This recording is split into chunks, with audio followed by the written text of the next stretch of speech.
You are the average of 5 people that you surround yourself with అని చెప్పి చాలాసార్లు వినుంటారు. ఇందులో ఉన్న సైన్స్ ఏంటో మీకు క్లియర్గా ఎక్స్ప్లెయిన్ చేస్తాను చూడండి. First one, brain wave synchronisation. Brain wave synchronisation అంటే మీరు తరచుగా అయితే ఎవరితో అయితే ఇంటరాక్ట్ అవుతుంటారో, సరౌండ్ అయి ఉంటారో వాళ్ళలాగే మీరు కూడా ఆలోచన చేస్తూ ఉంటారు. అంటే మీ బ్రెయిన్ వేవ్స్ వాళ్ళ యొక్క బ్రెయిన్ వేవ్స్ అంతా కూడా సింక్ అవుతూ ఉంటుంది.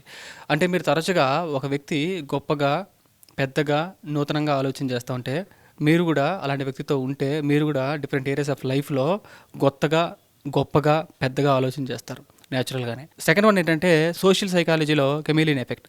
కెమీలియన్ ఎఫెక్ట్ అంటే మీరు ఎవరికైతే న్యాచురల్గా ఎక్కువ శాతం సరౌండ్ అయి ఉంటారో వాళ్ళ యొక్క మేనరిజమ్స్ని, వాళ్ళ యొక్క బిహేవియర్ని, వాళ్ళ యొక్క వొకాబులరీని మీకే తెలియకుండా డిఫరెంట్ ఏరియాస్ ఆఫ్ లైఫ్లో మీరు యూజ్ చేస్తూ ఉంటారు. ఉదాహరణకి ఒక వ్యక్తి గాసిప్ చేస్తా, కంప్లైంట్ చేస్తా, బ్లేమ్ చేస్తా ఉండే వ్యక్తులతో మీరు కూడా సరౌండ్ అయి ఉంటే మీకే తెలియకుండా న్యాచురల్గానే మీరు డిఫరెంట్ ఏరియాస్ ఆఫ్ లైఫ్లో గాసిప్ చేస్తా, కంప్లైంట్ చేస్తా, బ్లేమ్ చేస్తా తిరుగుతూ ఉంటారు.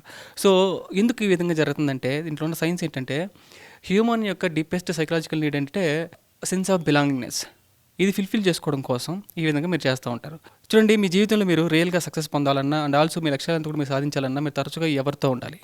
మిమ్మల్ని కాన్స్టెంట్గా పుష్ చేసే అండ్ ఆల్సో మిమ్మల్ని ఎంకరేజ్ చేసే వ్యక్తులతో మీరు ఉండాలి. అంతేగాని మీ యొక్క ఎఫర్ట్స్ అంతా కూడా ఎక్కిరించే, మిమ్మల్ని అనగదొక్కే వ్యక్తుల మధ్యలో మీరు ఉండకూడదు. ఎందుకంటే your tribe decides your vibe.